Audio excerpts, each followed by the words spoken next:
Today, I want you to steal my podcast setup. I want to give you a look behind the scenes at my podcast gear and my setup so that you can replicate it in your own studio and that you can take all of the things that I have over here and implement them in a way that makes sense for you. We're going to be talking about your microphone. We're going to talk about your camera. We're going to talk a little bit about software. And then I'm also even going to give you some set design tips so that you can recreate your own studio in an affordable way at home or wherever you are. So the first thing that we're going to talk about is the microphone that I use. So I use the Shure MV7 mic. Although it's not the top of the line microphone that Shure does or creates, it is perfect and I absolutely love it. It's a dynamic microphone that has a cardioid pickup pattern. It has a very rich and an absolutely beautiful broadcast quality sound that captures your vocals so smoothly. And I love this so much because even when I'm traveling, even when I'm away, I know that I can put this mic and set it up even in a room that echoes, and I'll still get a really good quality sound from it. It's an all metal design. It's a little bit vintagey and it looks really nice. And I just love it so much. Now, I want to note that I am using this mic today on a low profile boom arm with a shock mount so that you can't hear sound bounce through it if I hit the table by accident. And I started using a low profile boom arm because I wanted it out of my face and I wanted it to be low profile. So that's that. I also have a smaller stand that I use if I'm traveling in places where I can't set up this mic that's equally as incredible. It's about this big and I just found it on Amazon and I will link it in the notes for you below in case you want it as well. The next thing we're going to talk about is the camera. So I use two different cameras depending on where I am. If I'm traveling, I will bring my Logi Stream Cam with me because I just find it way more efficient, way easier to set up when I am traveling. You can also use your phone.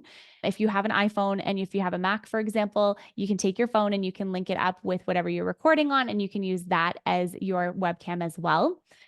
So I'm using the Logi Stream. It's very easy to connect. And the picture quality for me, for what I like to do, I feel like it's more than enough. But it also has some limited controls, right? It's harder to control the light. You can't quite adjust the warmth or the tone or anything like that. So there's that to consider. But having that said, I do like the ease of use and how I can just plug it in and I'm ready to go. The camera that I use when I'm at home is the Sony ZV E10. And I love this camera as well because you can interchange any lens that you want to put on it and you can have maximum quality by being able to adjust the exposure, the light, like the lighting, the warmth, all of it. You can adjust all of the settings on your Sony ZV E10. I don't travel with this camera all the time. I have in the past before. It is small enough to travel with, but most of the time, honestly, I just prefer the ease of use of just having this webcam available for me whenever I want to use it. There obviously is a significant difference in price between these two different cameras. Logi Stream will run you in the hundreds, where the Sony ZV E10 will run you in the thousands. So you want to make sure that you are considering that as well. The other thing that I started using is this really cool, it's like a small light, and I have it positioned on the top of my computer. It's clipped on the top of my computer instead of having a ring light. I love this because I can adjust the color of it. If I'm in a space where I need more brightness, I can make it brighter. If I need more warmth, I can make it warmer. And there's so many different settings of light within it. And also it's rechargeable. So it's great for transporting. It's great for moving around. And I believe that we also need to have some window lighting coming in if we can. You want to make sure that there is natural light somewhere around you because it adds brightness to the room that you're in. And also making sure that we're positioning our camera in a way that makes sense with the video, right? We don't want to be too up close, but we also don't want to be too far away. We want to make sure that there's a natural depth and positioning the camera slightly above you so that you can look into it and that it's at eye level when you're looking into it. The next piece we're going to talk about is your recording software. So I like to use so many different platforms. Right now I'm recording this on Zoom, which I don't typically recommend to my clients. My go-to is Riverside FM. And I love Riverside FM because I can hook up each camera, each mic. I can isolate the tracks individually. I can edit them way easier. And it's also really great to have everything housed in one studio directly, which I absolutely love. So please check out Riverside FM if you're looking for a new recording software. It's wonderful. There's so many different tools that are built in within Riverside that you can use and you can leverage. And I will say the one drawback to Riverside that I've noticed lately is a little bit of the processing power that's needed. So where I'm located currently, I don't know if it's the Wi-Fi that I'm in or what, but the power isn't there for me to be able to use Riverside FM, which is why I've had to resort to using Zoom, which is a great backup. It's a great alternative. So just keep that in mind as well when you're recording. You can also check out softwares like Squadcast, StreamYard, or Zencaster. They are equally as great platforms to record on. Let's touch a little bit on your set, designing on a budget.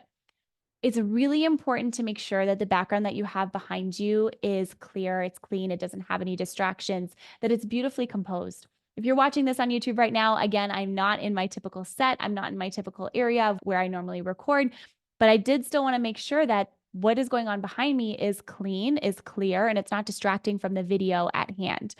You can add in things like plants or pictures, curtains, paintings, anything of the above, a bookshelf, some books, awards, anything that will help and contribute to your background. The reason why we want to add these things in is because they create depth in our video. They keep the visuals strong. They allow someone who's watching on YouTube to be a little bit more entertained because your eye can wander to different places and it can kind of see, and it helps keep people on your video for longer. And you can find these different pieces, honestly, wherever. In my traditional setup back home, the painting that I have on my wall was painted by a family friend. So that is really cool. Lamps I've bought from different home stores. You can get things from Salvation Army or Goodwill, Facebook Marketplace, IKEA. Check everywhere for the things that you want. You don't have to spend a lot of money to make it look good, okay? You also want to consider the lighting that's going on around you. If you have the budget for it, you can buy softbox lighting. That is an amazing option. And if not, then you can buy something like the light I recommended earlier on in this video. In addition to lighting, making sure that the sound in the area that we are in is good. Adding in some different sound treatments. You can put moving blankets on your walls if you need to. I like to sit with a blanket on my lap to always absorb some of the noise that's bouncing off of my desk, which is wood. And so making sure that we are considering the sound, the set, the lighting, and the whole composition of your set. As closing thoughts, I just want to recap for you really quick the Shure MV7 mic, the Sony camera, Sony ZV E10, and then the Logi Stream camera, Riverside for recording, as well as StreamYard, Squadcast, and even Zoom if you must. And I'm curious, what are your thoughts? What podcasting gear do you have? What setup questions do you have? And I encourage you to start simple. Upgrade those pieces over time. You don't have to buy everything all at once. Now, I want to hear from you. I want to hear, what do you use for podcasting? What mic do you have? What does your set look like? What tech questions do you have? You can join me in my Facebook group. The link is below. Or you can comment on the bottom of this video if you're watching this on YouTube. Send me your questions. I want to hear them and I want to answer them live in my Facebook group. Amazing. Thank you so much for joining me for this episode today. Be sure to hit that follow, share it with someone who needs to hear it, and I will see you on the next one.